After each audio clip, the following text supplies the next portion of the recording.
નમસ્કાર મિત્રો લેબ આસિસ્ટન્ટની છે એ ધોરણ 12 પાસ ઉપર જે ભરતી આવી છે તો તેમના ઓનલાઈન ફોર્મ ભરવાના શરૂ થઈ ગયા છે. તો આના માટેનું ઓનલાઈન ફોર્મ કેવી રીતે ભરવું, આના માટે ઓનલાઈન ફોર્મ કોણ ભરી શકે, તેમની સંપૂર્ણ માહિતી આજના વિડીયોમાં આપવાનો છું.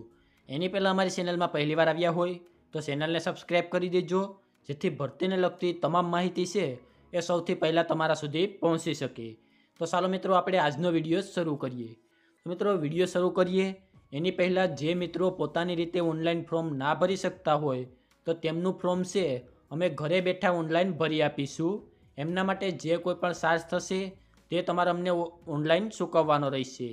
અને તમે સ્ક્રીન ઉપર જે વોટ્સઅપ નંબર જોઈ શકો છો તેમાં તમારે અમને વોટ્સઅપમાં માત્ર મેસેજ કરવાનો રહેશે અને અમે ઘરે બેઠા તમારું ઓનલાઈન ફોર્મ ભરી આપીશું. તો ચાલો હવે આપણે જોઈએ કે ઓનલાઈન ફોર્મ કેવી રીતે ભરવું. તો ઓનલાઈન ફોર્મ ભરવા માટે સૌપ્રથમ તો તમારે ઓજસ ગુજરાતની વેબસાઇટ ઉપર જવાનું રહેશે, જેમની લિંક હું વિડીયોના ડિસ્ક્રિપ્શનમાં પણ આપી દઈશ. અન્યથા તમારી પાસે જે કોઈ પણ વેબ બ્રાઉઝર હોય તેમાં તમારે ઓજસ ગુજરાત સર્ચ મારવાનું રહેશે, એટલે તમે ઓજસ ગુજરાતની વેબસાઇટ ઉપર પહોંચી જશો. તો અહીંયા તમે ઓજસ ગુજરાતની વેબસાઇટ ઉપર આવશો તો અહીંયા સૌપ્રથમ તો તમારે ઓનલાઈન એપ્લિકેશન ઉપર ક્લિક કરવાનું છે. તો ત્યાં તમને 4 થી 5 ઓપ્શન જોવા મળશે: એપ્લાય, એડિટ, અપલોડ ફોટો અને સિગ્નેચર, કન્ફર્મ અને પે ફી અને પ્રિન્ટ એપ્લિકેશન. તો સૌપ્રથમ અહીંયા તમારે એપ્લાય ઉપર ક્લિક કરવાનું રહેશે. અહીંયા તમે એપ્લાય ઉપર ક્લિક કરશો એટલે અહીંયાથી તમને એડવર્ટાઇઝમેન્ટ સિલેક્ટ કરવાનો એક ઓપ્શન જોવા મળશે. તો ત્યાં સૌપ્રથમ તો તમારે ગુજરાત ગૌણ સેવા પસંદગી મંડળ સિલેક્ટ કરી લેવાનું રહેશે. તે તમે સિલેક્ટ કરશો એટલે ગુજરાત ગૌણ સેવા પસંદગી મંડળની જેટલી પણ હાલમાં ભરતી શરૂ હશે તે તમારી સામે આવી જશે. તો અહીંયા તમને બીજા નંબર ઉપર એક ઓપ્શન જોવા મળશે, લેબોરેટરી આસિસ્ટન્ટ. તો તેની સામે તમારે એપ્લાય ઉપર ક્લિક કરવાનું રહેશે. તેના ઉપર ક્લિક કરશો એટલે સૌપ્રથમ તો તેમની બેઝિક માહિતી તમને અહીંયા જોવા મળી જશે. ત્યારબાદ તમને અહીંયા એપ્લાય નાવનું એક ઓપ્શન જોવા મળશે, જેના ઉપર તમારે ક્લિક કરવાનું રહેશે. તેના ઉપર ક્લિક કરશો એટલે જો તમે અહીંયા ઓજસમાં અગાઉથી રજિસ્ટ્રેશન કરેલું હોય તો તેમના રજિસ્ટ્રેશન નંબર અને ડેટ ઓફ બર્થ નાખી અને એપ્લાય વિથ OTR ઉપર ક્લિક કરી અને તમે ફોર્મ ભરી શકો છો. પરંતુ જો તમે રજિસ્ટ્રેશન ના કરાવેલું હોય તો તમારે અહીંયા સ્કીપ ઉપર ક્લિક કરવાનું રહેશે. સ્કીપ ઉપર ક્લિક કરશો એટલે તમારી સામે છે એ ફોર્મ ભરવાનું મેઇન પેજ ઓપન થઈ જશે. તો આના માટે ફોર્મ છે એ ધોરણ 12 સાયન્સ છે એ ફિઝિક્સ, કેમેસ્ટ્રી અને ઇંગ્લિશ સબ્જેક્ટ સાથે જેમણે પાસ કરેલું હશે તે તમામ ઉમેદવારો આના માટે ઓનલાઈન ફોર્મ ભરી શકશે. અને ઓનલાઈન ફોર્મ ભરવા માટે તમારી જન્મ તારીખ છે 11 સપ્ટેમ્બર 1992થી લઈ અને 11 સપ્ટેમ્બર 2007 સુધી હશે તે લોકો આના માટે ઓનલાઈન ફોર્મ ભરી શકશે. તો સૌપ્રથમ તો તમારે અહીંયા ઉમેદવારની પર્સનલ ડિટેલ નાખવાની છે, જેમાં ટાઇટલમાં મિસ્ટર, મિસિસ એ તમારે જે લાગતું હોય તે તમારે અહીંયા સિલેક્ટ કરી લેવાનું છે. ત્યારબાદ તમારી સરનેમ, ફર્સ્ટ નેમ, ફાધર અથવા હસબન્ડનું નામ અને મધરનું નામ તમારે અહીંયા એન્ટર કરવાનું રહેશે. ત્યારબાદ અહીંયાથી તમારે તમારી જેન્ડર સિલેક્ટ કરવાની છે, મેલ, ફિમેલ જે હોય તે સિલેક્ટ કર્યા બાદ તમારે અહીંયા રીસિલેક્ટ જેન્ડર કરવાનું રહેશે. ત્યારબાદ અહીંયા તમારે ડેટ ઓફ બર્થ નાખવાની રહેશે. મેરિટલ સ્ટેટસ, તમે મેરિડ છો, અનમેરિડ છો કે સેપરેટેડ છો તે તમારે અહીંયાથી સિલેક્ટ કરી લેવાનું રહેશે. ત્યારબાદ કેટેગરી, તમે SC, ST, OBC, EWS કે જનરલ કેટેગરીમાં આવતા હોય તે તમારે અહીંયાથી સિલેક્ટ કરી લેવાનું રહેશે. ત્યારબાદ જો તમે અહીંયા SCBC કેટેગરી સિલેક્ટ કરશો તો કાસ્ટ સર્ટિફિકેટ નંબર, તેમની ડેટ અને કયા રાજ્યમાંથી કઢાવેલું છે તે તમારે અહીંયા એન્ટર કરવાનું રહેશે.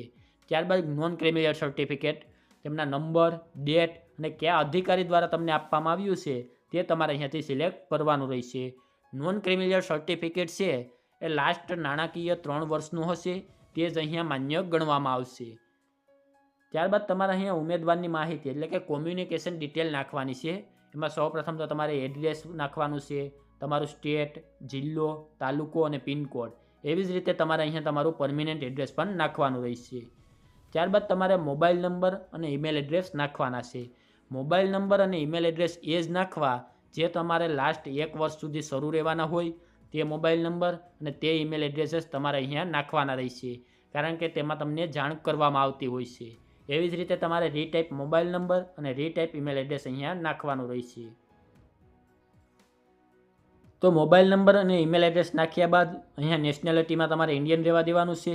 ત્યારબાદ અન્ય માહિતી, જો તમે રમતગમતના વધારાના ગુણ મેળવવા માટે લાયકાત ધરાવતા હોય તો યસ કરી અને તેમની ડિટેલ નાખવાની છે, અન્યથા નો કરી અને આગળ વધવાનું રહેશે.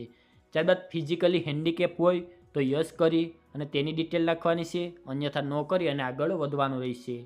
ત્યારબાદ બેઝિક નોલેજ ઓફ કોમ્પ્યુટર, તેમાં અહીંયા યસ આપવું ફરજિયાત છે. એમાં તમારી પાસે કોમ્પ્યુટરનો કોઈ કોર્સ હોય અથવા ધોરણ 10, 12 કે એમાં કોઈ પણમાં તમારે સબ્જેક્ટ તરીકે કોમ્પ્યુટર વિષય હશે તો તમારે અહીંયા માન્ય ગણવામાં આવશે. ત્યારબાદ વિધવા વુમન માટે, જો વિધવા હોય તો યસ આપવાનું છે, અન્યથા નો આપી અને આગળ વધવાનું રહેશે. ત્યારબાદ એક સર્વિસમેન, આર્મી, નેવી કે એરફોર્સમાં એક સર્વિસમેન હોય તમે તો યસ આપવાનું છે, અન્યથા નો આપી અને આગળ વધવાનું રહેશે. ત્યારબાદ તમે કરન્ટલી અત્યારે છે ગુજરાત ગવર્મેન્ટના એમ્પ્લોયી હોય તો યસ આપી અને તમારે ડિટેલ નાખવાની છે, અન્યથા નો આપી અને તમારે આગળ વધવાનું છે. ત્યારબાદ ભાષાની માહિતી, તમે ગુજરાતી, ઇંગ્લિશ અને હિન્દી લખી, બોલી અને વાંચી શકતા હોય તે મુજબ તમારે અહીંયા ટીક માર્ક આપવાના રહેશે. તે આપ્યા બાદ અહીંયા તમારે તમારી શૈક્ષણિક લાયકાત નાખવાની છે.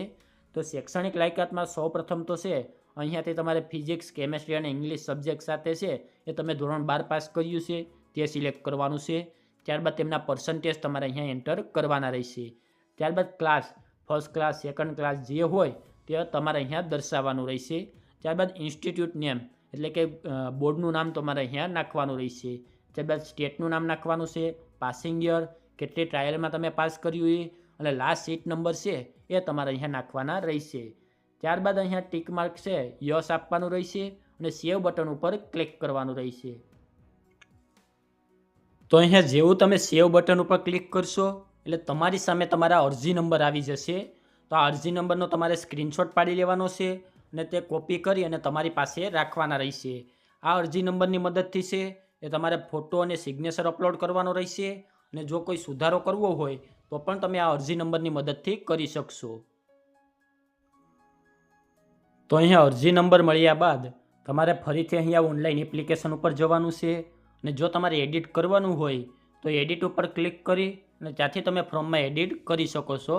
અન્યથા તમારે અપલોડ ફોટો અને સિગ્નેચર તેના ઉપર જવાનું રહેશે. તેના ઉપર ગયા બાદ અહીંયા તમારે એપ્લિકેશન નંબર અને ડેટ ઓફ બર્થ નાખવાની રહેશે. ત્યારબાદ જે નીચે કેપ્ચર કોડ આપેલો છે તે નાખી અને ઓકે ઉપર ક્લિક કરવાનું રહેશે. તો અહીંયા જેવું તમે ઓકે ઉપર ક્લિક કરશો એટલે તમારો ફોટો અને સિગ્નેચર અપલોડ થઈ જશે. તે બંને તમારે 15 KBની સાઇઝમાં છે એ અહીંયા અપલોડ કરવાનું રહેશે. ત્યારબાદ તમારે ફોર્મને કન્ફર્મ કરવા માટે ફરીથી ઓનલાઈન એપ્લિકેશન ઉપર જઈ અને કન્ફર્મ ઉપર ક્લિક કરવાનું રહેશે. કન્ફર્મ ઉપર ક્લિક કર્યા બાદ અહીંયા તમારે એપ્લિકેશન નંબર અને ડેટ ઓફ બર્થ નાખવાની રહેશે. ત્યારબાદ કેપ્ચર કોડ આપેલું છે તે નાખી અને ઓકે ઉપર ક્લિક કરવાનું રહેશે. એટલે તમારી સામે તમારી બધી જ ડિટેલ છે એ અહીંયા સામે આવી જશે.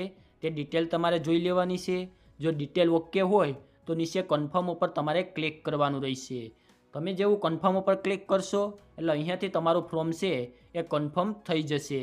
એટલે તમારી સામે 8 ડિજિટનો એક કન્ફર્મેશન નંબર આવશે.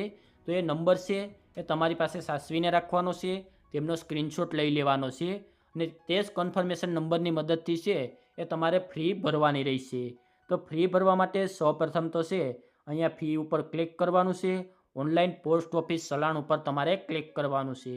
તેના ઉપર ક્લિક કર્યા બાદ સૌપ્રથમ તો અહીંયા સિલેક્ટ જોબ ઉપર જઈ અને લેબોરેટરી આસિસ્ટન્ટ તમારે સિલેક્ટ કરી લેવાનું છે. ત્યારબાદ જ્યારે તમે ફોર્મ કન્ફર્મ કર્યું હતું ત્યારે તમને જે કન્ફર્મેશન નંબર મળ્યા હતા તે એન્ટર કરવાના છે. ડેટ ઓફ બર્થ અને કેપ્ચર નાખી અને ઓનલાઈન પેમેન્ટ ઓફ ફ્રી ઉપર ક્લિક કરી અને અહીંયાથી તમારે ફ્રી ભરવાની રહેશે. અને ફ્રી ભર્યા બાદ આવી જ રીતે તમારે બધી ડિટેલ નાખી અને પ્રિન્ટ એપ્લિકેશન ફોર્મ ઉપર ક્લિક કરી અને અહીંયાથી એપ્લિકેશનની પ્રિન્ટ મેળવી લેવાની રહેશે. તો આવી રીતે તમારે લેબોરેટરી આસિસ્ટન્ટનું ઓનલાઈન ફોર્મ ભરવાનું રહેશે. જો આને લગતો બીજો કોઈ પ્રશ્ન હોય તો નીચે કોમેન્ટ બોક્સમાં જણાવી દેજો, તેમનો જવાબ ત્યાં આપી દઈશું. અને જે મિત્રો પોતાની રીતે ઓનલાઈન ફોર્મ ના ભરી શકતા હોય તો તેમનું ફોર્મ અમે ઘરે બેઠા ભરી આપીશું. સ્ક્રીન ઉપર જે વોટ્સએપ નંબર દેખાય છે તેમાં તમારે અમને મેસેજ કરવાનો રહેશે અને અમે ઘરે બેઠા તમારું ફોર્મ ઓનલાઈન ભરી આપીશું. એમના માટે જે કોઈ પણ ચાર્જ થશે તે તમારે અમને ઓનલાઈન ચૂકવવાનો રહેશે. તો આજના વિડીયોમાં આપવામાં આવેલી માહિતી સારી લાગી હોય તો વિડીયોને લાઇક કરી દેજો અને અમારી ચેનલમાં પહેલીવાર આવ્યા હોય તો ચેનલને સબસ્ક્રાઈબ કરી દેજો, જેથી ભરતીને લગતી તમામ માહિતી છે એ સૌથી પહેલાં તમારા સુધી પહોંચી શકે.